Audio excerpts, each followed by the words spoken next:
Please welcome Michael Jordan.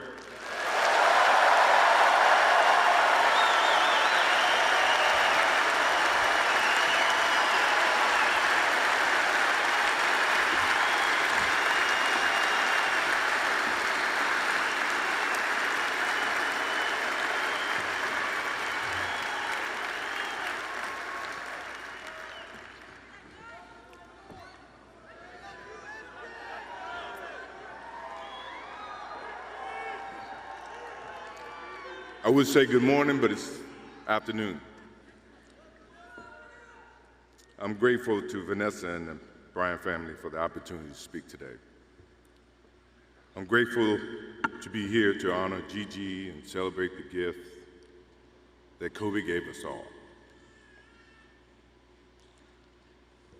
What he accomplished as a basketball player,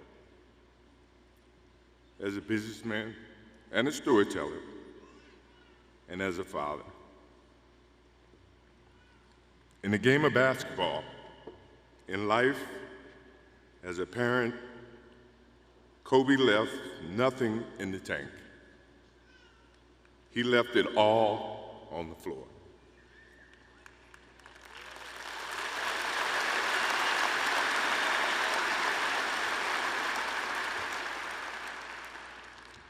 Maybe it surprised people that Kobe and I were very close friends, but we were very close friends. Kobe was my dear friend. He was like a little brother. Everyone always wanted to talk about the comparisons between he and I. I just wanted to talk about Kobe.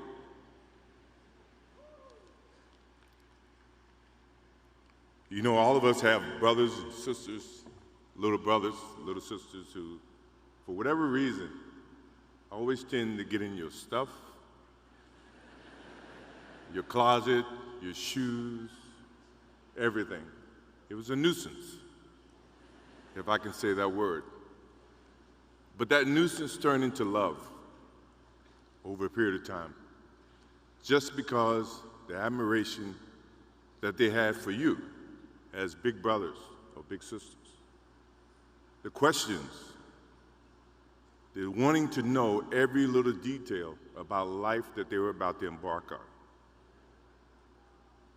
He used to call me, text me, 11:30, 2:30, 3 o'clock in the morning, talking about post-up moves, footwork, and sometimes the triangle. At first, it was an aggravation.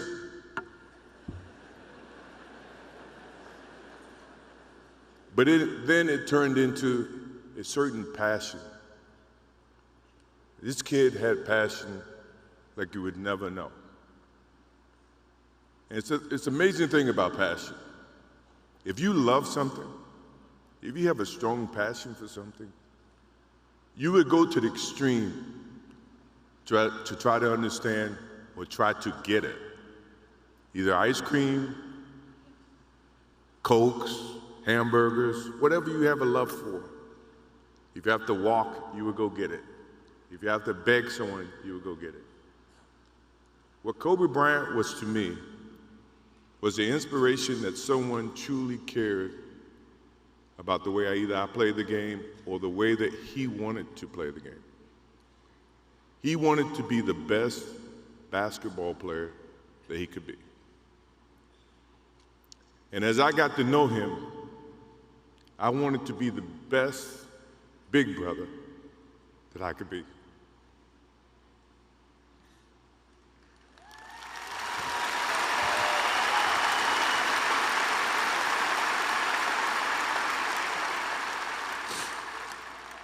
To do that, you had to put up with the aggravation, the late night calls, or the dumb questions.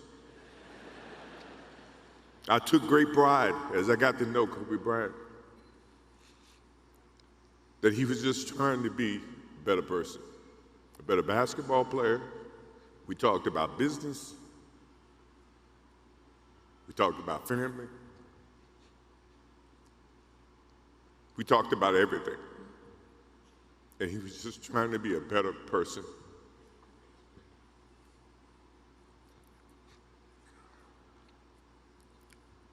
Now he's got me. I'll have to look at another crime meme for the next.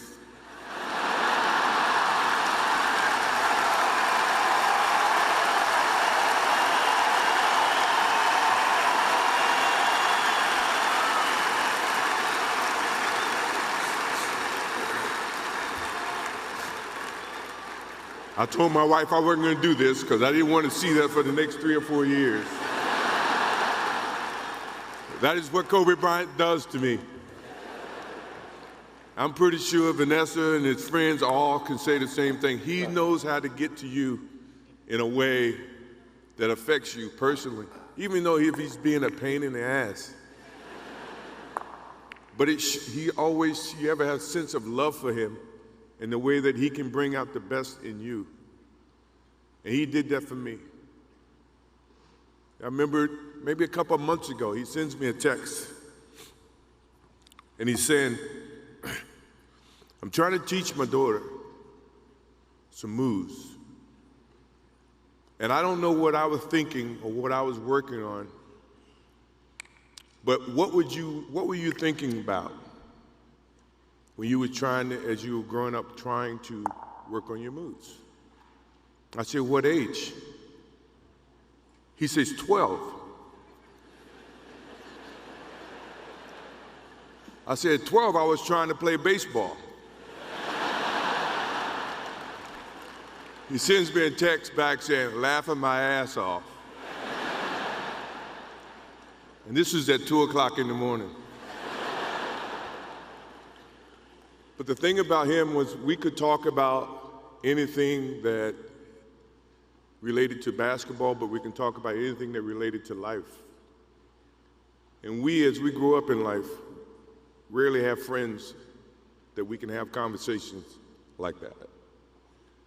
Well, it's even rare when you can grow up against adversaries and have conversations like that. I went and saw Phil Jackson in 1999 or maybe 2000. I don't know when Phil was here in LA. And I walk in and Kobe's sitting there. And the first thing, I'm in a suit. First thing Kobe said, did you bring your shoes? No, I wasn't thinking about playing.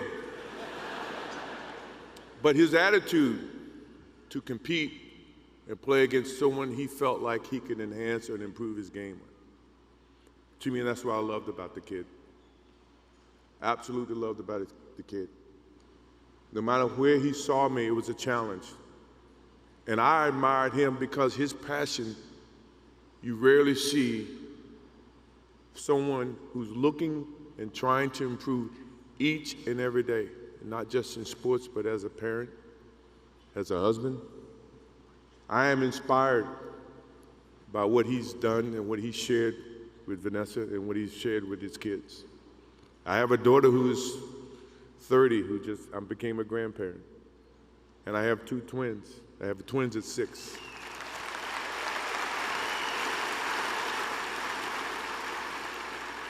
I can't wait to get home to become a girl dad and to hug them and to see the love and the smiles that they bring to us as parents. He taught me that just by looking at this tonight, looking at how he responded and reacted with the people that he actually loved.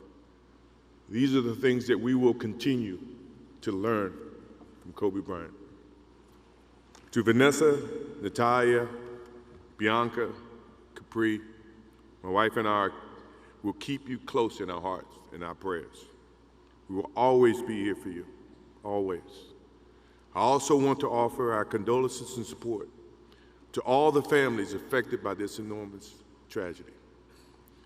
Kobe gave every last ounce of himself to whatever he was doing. After basketball, he showed a creative side to himself that I didn't think any of us knew he had. In retirement, he seemed so happy. He found new passions, and he continued to give back as a coach in his community. More importantly, he was an amazing dad, amazing husband, who dedicated himself to his family and who loved his daughters with all his heart. Kobe never left anything on the court. And I think that's what he would want for us to do. No one knows how much time we have. That's why we must live in the moment. We must enjoy the moment. We must reach and see and spend as much time as we can with our families and friends and the people that we absolutely love. To live in the moment means to enjoy each and every one that we come in contact with. When Kobe Bryant died, a piece of me died. And as I look in this arena and across the globe, a piece of you died, or else you wouldn't be here. Those are the memories that we have to live with and we learn from. I promise you, from this day forward, I will live with the memories of knowing that I had a little brother that I tried to help in every way I could. Please rest in peace, little brother.